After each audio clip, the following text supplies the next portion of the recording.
Hi, welcome to my video today about getting really clear on what your message is in your business. So I'm just going to share my screen to go through a presentation with you. It should take about 15 minutes. Let me just go into present mode and off we go.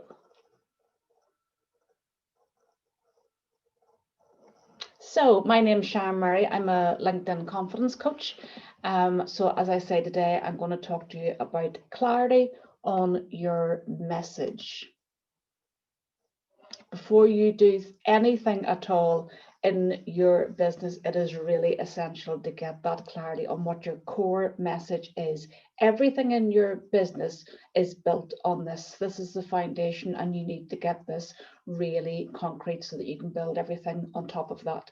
You want to get people's attention, keep their attention, and then convert that attention into paying customers. And you can only do that with a very, very clear message. Anybody that knows me knows I'm a big fan of Simon Sinek. He does a lot of work around your why. Why are you in business? Why does your business exist?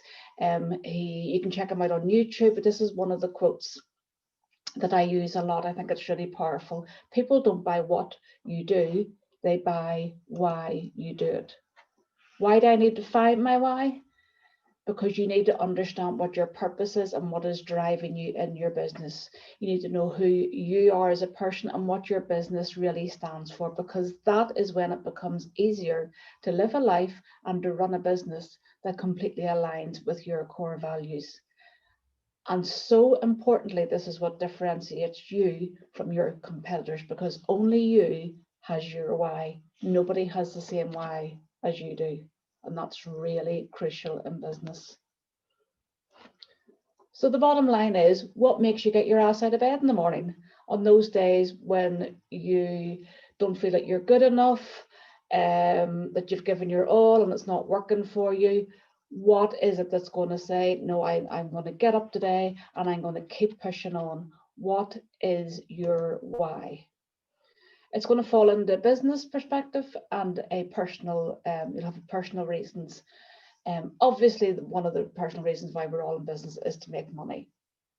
That's not really what your why is. Think about the real reasons that get you out of bed and really lights you up. What drives you forward, even when you're having that shit day, imposter syndrome, that you just say, oh, I'm not good enough, nobody's going to pay, why would anybody pay me?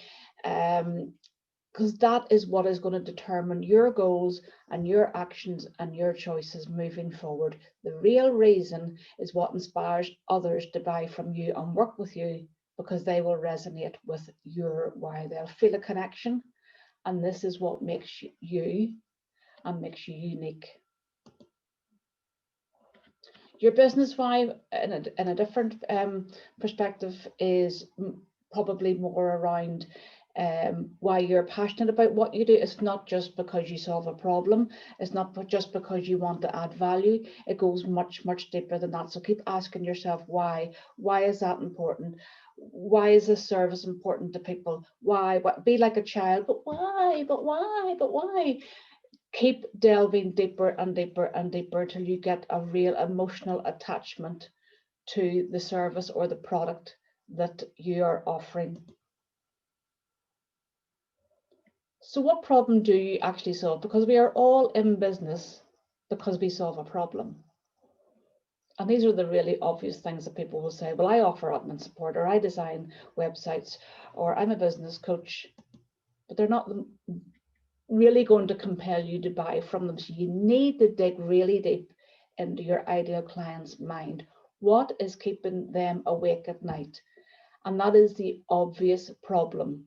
They only understand the obvious problem. There will be underlying problems, but you need to think about what is the obvious one. What are they actually thinking about and struggling with? I'm going to give you this example because this is what happened to me recently. I was a total disaster with my accounts, and then I very quickly had to get them all sorted to apply for my son's education maintenance allowance, and everything was a mess. So obviously the sort of thing that I was thinking about, oh God, I have to get these accounts done. I don't even know where to start. I don't know what I'm doing.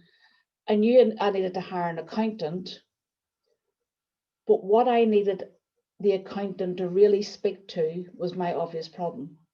So I was going to buy from an accountant who said to me, I can take over, I can just take everything off you, sort it all out, so you don't need to lie awake worrying about it. That was all I needed to know, because that's the only problem I had in my head was, I just want somebody to take all this off me. So that is the solution. That's the obvious solution that the accountant would have been speaking to. Now, obviously, there would have been underlying problems like I didn't have the right process in place. I didn't have a structure. There would be other things deeper than what I'm thinking about. But at the time, all I wanted was someone to say, I'll take all this off you, I'll sort it out. As time went on, then as she started to work through it, we did obviously develop a process. She gave me a list of, the last of every month, make sure you do this, this, and this. And I was able to tick those off so that when we came to next year, it wouldn't be such a challenge for myself or for her to go through my accounts. But I didn't need to know that initially. I just wanted somebody to grab my attention and say, listen, don't worry about it. I'm going to sort it all out. And that's really important, that you speak to the obvious problem, not the underlying problem, because your client doesn't know they have those underlying problems. They're not aware of them. They only know the obvious. Remember as well that you are always selling the transformation. All information is Googleable. Anybody can look up, how do I do my accounts? What's the best way to do my accounts? But what my accountant was going to be selling to me was the idea of, this is one less pressure that you're going to have to deal with, because I'm going to sort this out. I'm going to streamline it, bespoke to you in a way that you understand, and a way that's going to be easier for you to move forward. So you want your client to imagine, what is it going to feel like in your business or in your life after you have worked with me? This is how much easier things are going to be. And that's what you want to be putting across. We all buy the result. We don't buy the process or the practicalities or the features. That comes later. Immediately, we buy the solution to the obvious problem. Then we buy the result. And then we might say, so how exactly are we going to do this? But really at the start, we don't care. We're at such a point of struggle that we're like, oh, somebody just sort this. I don't even care anymore how much it is. I just need somebody to deal with it. And that's all you need to know in the outset. You'll probably find that transformation results can fall under these different categories. Undoubtedly, whatever service or product that you're offering is going to maybe save somebody time, going to save them money. It might prevent against a health issue, make your business more credible to your competitors. If we take, for example, again, my accountant, if I'd have tried to do that myself, firstly, it would have taken me forever, which has taken me away from my own work. Secondly, I could have sent it all in. It might have been wrong. I could have ended up with a fine. So I would have been worse off than if I had just immediately paid an accountant and got it all sorted and dealt with. So you need to make sure you're putting that outcome out there to your client, that they understand this is the result that you're going to get when you work for me.